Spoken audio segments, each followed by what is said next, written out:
uwezo wa uongozi ni pale kunapokuwa kuna hoja ya serikali ambayo labda upinzani. Kwa sababu mkumbuke sisi tulikuwa kwenye mabunge yale ya moto kabisa yale wakati ule ya upinzani ambapo mkali wa kina Dr. Slaa, upinzani wa kina Tundu Lissu, upinzani wa kina Rema, kina Mnyika, kina Mbowe.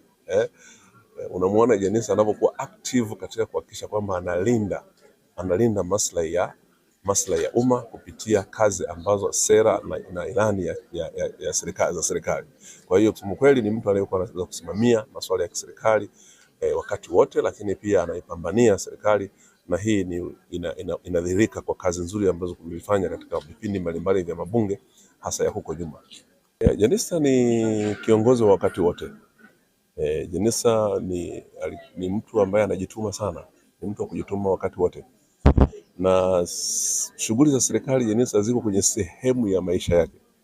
Yaani hata wakati wote, na sijajua alikuwa na behave vipi nyumbani, lakini ni mserikali na kila mara yeye ni mtu wa serikali. Nakumbuka amekuwa chief wetu na baadaye tena mimi ndo nikawa chief. Ninajua na ninafahamu kwamba wabunge wote wanafahamu kwamba Jenista yuko strict namna gani katika masuala ya serikali. Kwa hiyo kitu cha kujifunza kutoka kwake ni kwamba lazima unapokuwa umepewa jukumu la kufanya, lifanye mpaka aliyekupa aone amekupa jukumu dogo. Kwa sababu Jenista ni mfano wa watu wanaojituma, watu wanaopenda kazi, lakini wako serious na kazi anayokuwa amepewa.